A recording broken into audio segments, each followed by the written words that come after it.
नमस्कार, मी मयुरी. जसं की मी लास्ट व्हिडिओमध्ये म्हणाली होती, आम्ही आमच्या आईच्या घरी गेलो होतो गणपती आणण्यासाठी. तर अशा पद्धतीने घरी बाप्पांचं आगमन झालेलं आहे. तुम्ही पाहू शकता किती सुंदर मूर्ती तिने घरी आणली होती. मूर्ती खरंच खूप सुंदर होती. तर तिची अशी इच्छा होती की तिला स्वतःच्या हाताने बाप्पांना वस्त्र घालायचे होते. तर तिने स्वतःच्या हाताने हे जे धोतर तिने बनवलेलं आहे, तुम्ही पाहू शकता. खूप सुंदर असं धोतर तिने बाप्पांना नेसवलेलं आहे.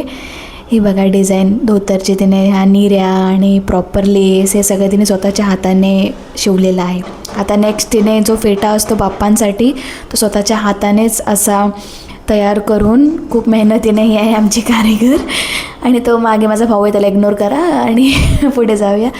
हे तर तिने रेस्क्यूसाठी माझ्या बाबांना मदतीनं बोलवलेलं आहे. तर तुम्ही पाहू शकता अशा पद्धतीने तो फेटासुद्धा अटॅच करत होती. पण खूप सुंदर असं तिने हे धोतरला फिनिशिंग देऊन बाप्पांना तयार केलेलं आहे. ही शॉल त्यांच्या खांद्यावरती सुद्धा तिने स्वतःच्या हाताने शिवलेली आहे. पाहू शकता असं हे रूप आमच्या बाप्पांचं.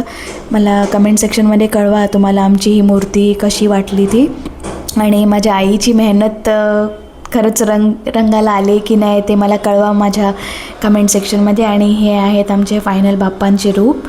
आणि ही माझी मुलगी जी बाप्पांना पाहताच त्यांना बघतच राहिली होती. आणि हे खूप सुंदर आणि सिंपल असं डेकोरेशन आम्ही बाप्पांसाठी केलं होतं. तर हे आहेत आमचे हाँगकाँगला आगमन झालेले बाप्पा. जसं की मी लास्ट व्हिडिओमध्ये म्हणाली होती की मी मुकुट आणि जे हातातले वाळे आणि कानातले घेण्यासाठी जी मी गेली होती ते ह्याच बाप्पांसाठी. माझे जे मोठे धीर आहेत आमचे दादा, त्यांच्या घरी हे फर्स्ट वर्ष होतं गणपती बाप्पांना आणण्याचं. सो हे असं खूप सुंदर असं त्यांनी डेकोरेशन केलं होतं त्यांच्या बाप्पांचं. आणि मला नक्कीच कळवा कमेंट सेक्शनमध्ये तुम्हाला कसा वाटला हा व्हिडिओ. आणि माझ्या चॅनलला सबस्क्राईब करायला विसरू नका. भेटूया नेक्स्ट व्हिडिओमध्ये. Thank you so much.